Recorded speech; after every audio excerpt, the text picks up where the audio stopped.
Good afternoon, नमस्कार। सास, बहू और सेंसेक्स के आज के इस एपिसोड में आप सबका स्वागत है। आज है मंगलवार और आमतौर पे मंगलवार को पुणे से rajeshsatpute.com के राजेश सतपुते साहब जुड़ते हैं और आज भी जुड़े हुए हैं हम सबकी मदद करने के लिए। Rajesh ji, good afternoon. ये बजट पे कब मुंबई आ रहे हैं? आशीष जी, देखिए मुझे लगता है मैं मंडे आऊंगा शाम को, अरे वीकेंड बॉम्बे क्योंकि पूना ट्यूसडे भी सुबह बनाओगे सुबह क्या? आना है ना। बॉम्बे आ जाओ क्या? नहीं, मैं तो पूछ रहा हूं। तो आप मंडे को आओगे, ट्यूसडे को बजट है। हाँ जी, हाँ जी। एक दिन पहले निकलूंगा दोपहर को, फिर शाम तक पहुंच जाऊंगा, फिर सुबह अर्ली 8 बजे के पहले स्टूडियो में पहुंच जाऊंगा। चलिए, मुलाकात होती है फिर आपके साथ। ये रहे सतपुते साहब, बजट जी। टेक पंचायत का एक अहम हिस्सा। सतपुते साहब एक है, एक आपने ब्रेक पे प्रोमो चलते हुए देखे होंगे। सतपुते साहब भी चलते हुए आ रहे थे उस प्रोमो में। मस्त, आपने बेडरूम से चलते हुए आ रहे हो क्या आप?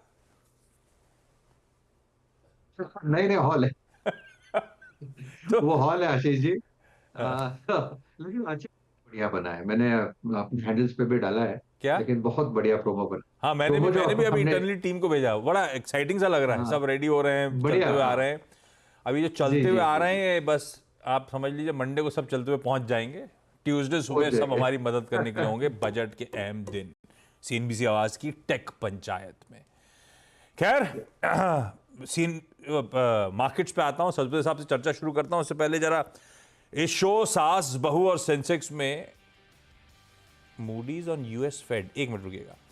यूएस फेड से दरों में 1/4% कटौती की उम्मीद। जुलाई अंत की बैठक में दरें घटा ये आज सुबह अपन लोग चर्चा कर रहे थे जेरोमी पावल साहब की कल की स्पीच, जिसमें और इंक्लिनेशन शो कर रहे थे दरों में कटौती की तरफ बढ़ने का, और कंफर्ट शो कर रहे थे कि महंगाई काबू में आ रही है और 2% तक के लक्ष्य की जरूरत ही नहीं है। अगर दिख रहा है जाते हुए तो हम शायद समय से पहले मूव कर जाएं। एकदम इसी महीने 30-31 तारीख, जुलाई 30-31 को होनी है फेड की अगली 2 दिनों की बैठक। 31 जुलाई को आउटकम आना है। उससे पहले पॉवेल साहब के इस तरह के स्टेटमेंट्स, और उसके बाद आज सुबह चर्चा। कुछ मार्केट अभी तक क्या था, अभी तक के जो कमेंट्स आ रहे थे, पहले तो रूल्ड आउट था भाई, शायद असमंजसता थी। फिर नहीं, दिसंबर तक एक कटौती आ जाएगी। फिर रीसेंट इन्फ्लेशन के आंकड़े आए तो वो कटौती की एक्सपेक्टेशन सितंबर पे शिफ्ट हो गई थी, और इनफैक्ट शिफ्ट हो गई थी। 94% यूएस में ट्रेडर्स मान रहे थे, प्राइस इन कर रहे थे सितंबर का रेट कट। और अब कल के उस स्पीच ने, उस कमेंट्री ने कैसे समीकरण बदल दिए। सितंबर वाला वो एकदम दरवाजे पे आके खड़ा हो गया है। अब ये कहा जा रहा है 30-31 जुलाई की जो एफओएमसी की 2 दिनों की बैठक होगी, शायद उसी में 25 बेसिस पॉइंट दरों में कटौती की हो रही है तैयारी। ये है धीरे धीरे यूएस में हम रेट कट, अब पहले पोस्टपोन होता चला जा रहा था, और अब देखिए कैसे प्रीपोन होकर जुलाई में आके खड़ा हो गया है। बढ़िया है। खैर, यूएस का हैंडओवर इसलिए बढ़िया था कल, यूएस में लोग समझ गए थे ये, जब वो आधे परसेंट यूएस के मार्केट्स मजबूत बंद हुए थे, फ्यूचर्स मजबूती के साथ ट्रेड कर रहे थे। इस समय मूडीज के अपडेट्स के बाद यूएस के फ्यूचर्स तो खैर अभी सुबह से वही फ्लैट से 1/4% के बीच मजबूती दिखा रहे हैं, अभी भी वैसे ही कामकाज करते हुए। ये भाई साहब मूडीज ने भी अब उस बात पे और seal of stamp approval type कि हाँ, अब ब्याज दरें जल्दी कटने वाली हैं। खैर, ये तो खैर वो फ्लैशेज आ रहे थे तो उसको एड्रेस करना ज़रूरी था। हम पहले बता दें, सास, बहू, सेंसेक्स में अगर शिरकत करना है, अगर आपको शुमार होना है तो कैसे। हमारे सोशल मीडिया हैंडल्स के आईडी स्क्रीन्स पर है, वहाँ पे रीच आउट करिए प्लीज़। हमारा व्हाट्सएप नंबर स्क्रीन्स पर आएगा सीएनबीसी आवाज़ का, वहाँ पे रीच आउट करिए। पर रीच आउट करिए, हमारी टीम्स आपसे कांटेक्ट करेंगी, सवाल समझेंगी आपके, और किसी शेड्यूलिंग के हिसाब से जो भी कैलेंडर दिन अवेलेबल होगा आपके और उनके म्यूचुअल अंडरस्टैंडिंग के बीच में, वो दिन डिसाइड हो जाएगा जब आप इस शो में शिरकत करेंगे, शुमार होंगे, और सतपुते साहब जैसे एक्सपर्ट्स आपकी मदद करेंगे। आप जरा मार्केट्स लेकर आइए। ठीक है, बढ़िया है। कुछ देर पहले जरूर था कि 1/4% मजबूत थे, 1/4-1/3% के आसपास का उछाल था। अभी थोड़े से ऑफ डेज हाइज कह लीजिए, 75 अंक मजबूत मैंने देखा था निफ्टी। आज के हाइज पे शायद 75 अंक की मजबूती थी, और अभी भी 40 पॉइंट के आसपास के उछाल के साथ ही ट्रेड कर रहे हैं। तो ओपनिंग फ्लैट, मूव्स अच्छे आए, अब थोड़ा सा पस्त पड़ रहे हैं, थोड़ा सा प्रॉफिट टेकिंग ऊपर के जोन्स पे। पर कल नए रिकॉर्ड बनाए थे अपन ने इंट्राडे, आज फिर नए रिकॉर्ड बनाए। आज का इंट्राडे हाई है 661 का, यह अब तक का रिकॉर्ड उच्चतम स्तर है, और अभी भी हम 24,600 के कंफर्टेबली ऊपर ही ट्रेड कर रहे हैं। मार्केट्स बुरे नहीं है। हाँ, ये जरूर है कि बैंक निफ्टी सपोर्टिव नहीं हो पा रहा।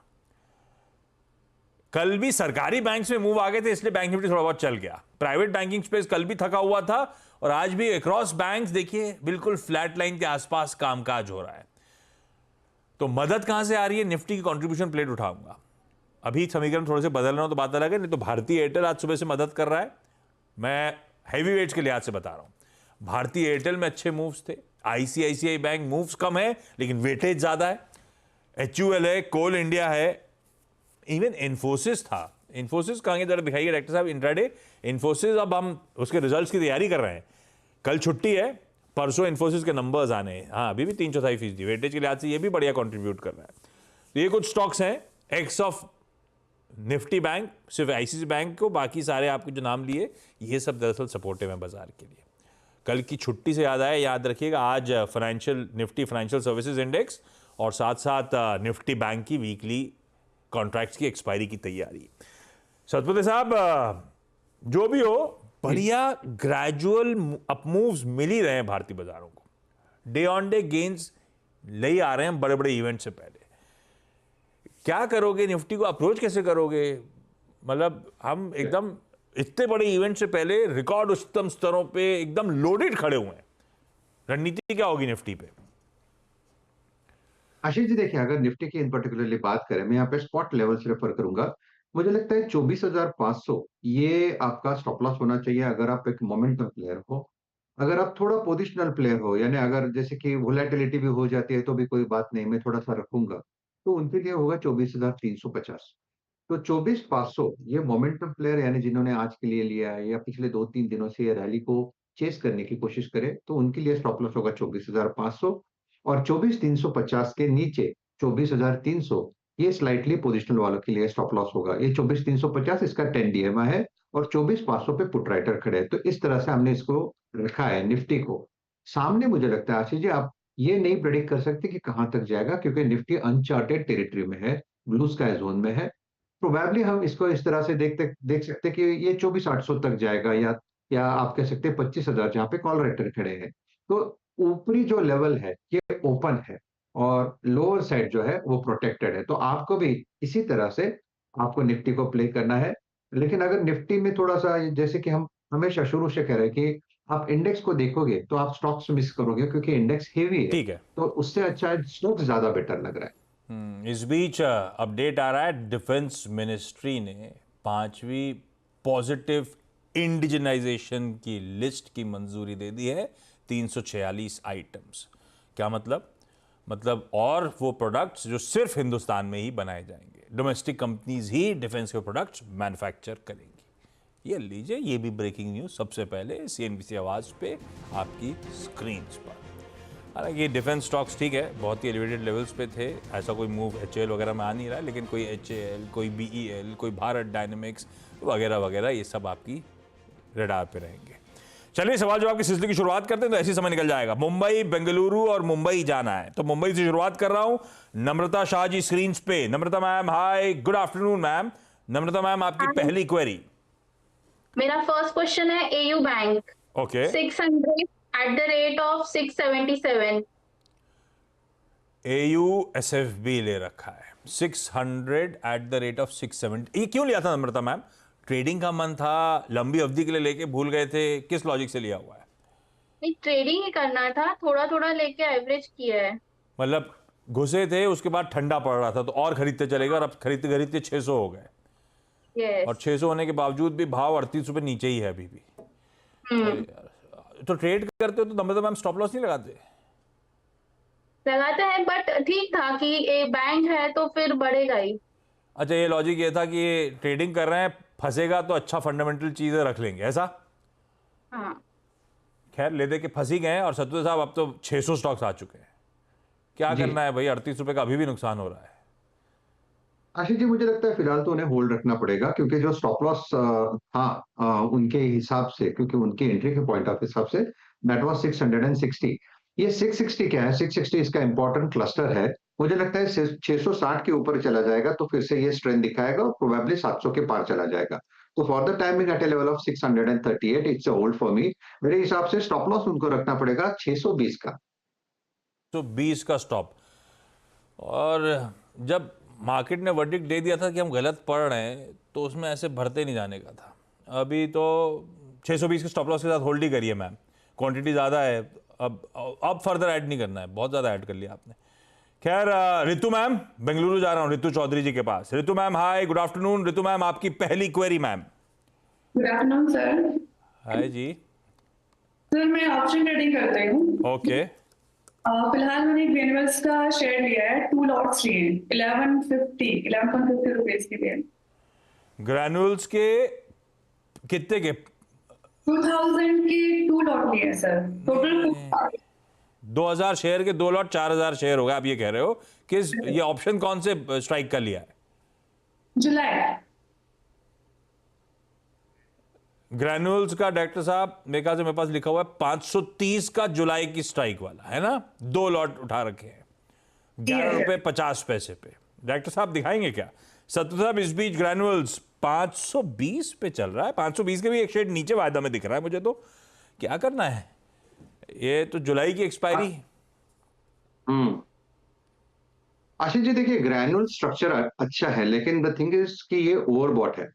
एट द सेम टाइम अगर आप इसे देखें, स्ट्रक्चर की बात करें तो 515 के ऊपर इससे बाय, मुझे लगता है ये इवेंचुअली 530 535 तक का स्विंग देगा। लेकिन फार्मा है, फार्मा एक दिन चलता है, दूसरे दिन थोड़ा सबड्यूड रहता है। तो ग्रैन्युल्स अगर आप देखें तो फ्यूचर में 510 का स्टॉप लॉस होगा। देखिए एट द सेम टाइम क्योंकि वो ऑप्शंस में काम कर रहे हैं, तो मुझे लगता है कि थोड़ा प्रोटेक्टिव काम किया तो ज्यादा बेटर होगा। सामने हम एक बड़े इवेंट की तरफ जा रहे हैं। तो देखिए, एक सजेशन है मेरा, अगर हो सके तो ग्रैन्युल्स का पुट, 500 का पुट आप लेके रखें, करीबन 4.5 रुपए के आसपास है। I think that will give you some safety. For the timing में तो इतना ही कहूंगा, काउंटर अच्छा है और स्विंग मिलना चाहिए, लेकिन थोड़ा प्रोटेक्ट करे खुद को। बड़े इवेंट्स हैं, अगले ही हफ्ते मंथली एक्सपायरी भी खड़ी हुई है, थोड़ा सा प्रोटेक्शन की जरूरत। इसे होल्ड करेंगे और एक 500 का पुट ग्रैनुअल्स का खरीद लेंगे, वो ज्यादा बेहतर रणनीति। उर्मी रायचंदानी मुंबई से। उर्मी मैम हाय, नमस्ते, good afternoon Urmi ma'am. Urmi ma'am, आपका सवाल। सर मेरे पास 5000 शेयर्स है ज्योति स्ट्रक्चर्स लिमिटेड के, एंड अभी इट्स बीन 6 to 7 मंथ्स। इसमें मुझे होल्ड करना चाहिए या एग्जिट करना चाहिए, और इसमें टारगेट क्या होना चाहिए? किस भाव पे औसतन लिया हुआ है उर्मी मैम, कोई आइडिया? 5000 स्टॉक्स किस किस रेट पे? Average price 18 rupees. 18 के 26 पे चल रहा है। 5000 स्टॉक्स हैं। और उर्मी मैम, ये लिया क्यों था? ट्रेडिंग वेडिंग का मन था या लंबी अवधि के लिए अच्छे भाव सोच के लिया था? क्या, किस लॉजिक से लिया था? सर लॉन्ग टर्म के लिए लिया था, पावर ट्रांसमिशन सेक्टर है तो इसलिए। ठीक बात है। चला भी है और ऐसा कोई लेट डाउन भी नहीं, कंसोलिडेट ही कर रहा है। सत्तू साहब, लंबी अवधि के लिए है कैसा? 7.5 रुपए के गेंस पर स्टॉक हो रहा है मुझे। मेरा खरीद का भाव बुरा नहीं है। स्टॉक कैसा प्लेस्ड है?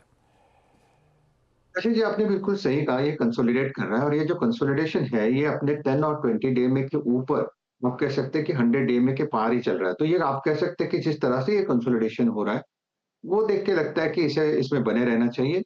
हालांकि मैं ये कहूंगा एक स्टॉप लॉस होना ही चाहिए, वो रहेगा 23 का। काउंटर छोटा है, छोटे टिकट साइज में वोलेटिलिटी ज्यादा हो सकती है। 23 और 2350 का स्टॉप लॉस रखे और बने रहे। मेरे हिसाब से एक स्विंग आना चाहिए करीबन 30-31 तक, और वो भी निकल जाए तो मुझे लगता है 36 तक जगह है, अरे वाह। 36 तक, जहां पे आप एग्जिट कर सकते हो। तो काउंटर बढ़िया है। अगर किसी को फ्रेश एंट्री करना भी है तो भी उनके लिए यही स्टॉप लॉस होगा, 23-50। फ्रेश बाय वालों के लिए भी अच्छा है। मुस्कुराइए मैम, अब 7-7.5 रुपए का फायदा हो रहा है, 10-11 रुपए और तेजी की बात सतपुते साहब कर रहे हैं। अच्छा, क्विकली सतपुते साहब, थोड़ा रैपिड फायर मोड में। नम्रता मैम, अगला सवाल। RBL bank 200 at the rate of 290। 290 पे आरबीएल 250 के नीचे चल रहा है शायद। सतपुते साहब कैसा? फिलहाल होल्ड रखे, 230 का स्टॉप लॉस रखे, ऊपर में 265 270 ये इसका रेजिस्टेंस है, जहां पे एक बार के लिए फिर से कॉल करके वहां पे व्यू ले लीजिए। मुझे लगता है वो एक लेवल है आशीष जी, अगर वो लेवल निकल जाए आरबीएल पे, क्योंकि हम बात करते हैं, तो ये लेवल निकल जाए तो एक बड़ी तेजी होगी। फिलहाल it's a hold with stop loss of 235। 235 के एसएल के साथ फिलहाल के लिए तो होल्ड है। लास्ट सवाल रितु मैम, अगला कौन सा ग्रैन्यूल्स के बाद? सर सन फार्मा, ये भी ऑप्शन है क्या? हाँ ये ऑप्शन ट्रेडिंग का ही है। एक लॉट है 350 शेयर्स का 27.20 पे, और स्ट्राइक 1570 की है ना? 1570 की, ये तो बढ़िया है। दिखाइए डायरेक्टर साहब, 1570 की कॉल 26 पे चल रही है, आपके भाव के आसपास। सतपति साहब, सन फार्मास्यूटिकल्स, आजकल आप वैसे भी डिफेंसिव बहुत ट्रैक कर रहे हो, लीजिए डिफेंसिव का ओवरडेज आपके लिए। आशीष जी देखिए, सन फार्मा का चार्ट बढ़िया है, ये कंसोलिडेट कर रहा है 1570 के ऊपर, सामने मुझे लगता है ये करीबन 1620 तक जाएगा, तो 1620 इसका टारगेट है। अगर आप जैसे कि कॉल की बात करें, 1570 का कॉल करीबन 26 रुपए 60 पैसे पे चल रहा है, तो इसे इसमें बने रहे। इसका स्टॉप लॉस होगा करीबन 22 का, सामने आपको बुक करना है प्रॉफिट करीबन 35 से लेके 40 के रेंज में। मुझे लगता है एक स्पाइक मिलेगा, फार्मा सेक्टर है, डिफेंसिव है, और वोलेटिलिटी में ये चलेगा, तो yes it's a hold for me. On that note, Urmi ma'am, Ritu ma'am, Namrata ma'am, thank you so much जुड़ने के लिए। सतपुते साहब, सॉरी समय नहीं है एसबीएस स्टॉक पिक्स का, लेकिन थैंक यू जुड़ने के लिए। ब्रेक ले रहा हूं, ब्रेक के उस पर एक क्विक मार्केट चेक के बाद आपका स्वागत है वापस। 1/4% बढ़त के साथ निफ्टी लौट गया है 60-62% ऊपर। ये देखिए अचानक पिछले 5-7 मिनट में मोमेंटम वापस पिकअप करता हुआ। खैर मैं इस कार्यक्रम को समेट रहा हूं क्योंकि ब्रेक के उस पार मोतीलाल ओसवाल के रामदेव अग्रवाल के साथ एक बढ़िया सा इंटरेक्शन हुई है। नमस्कार।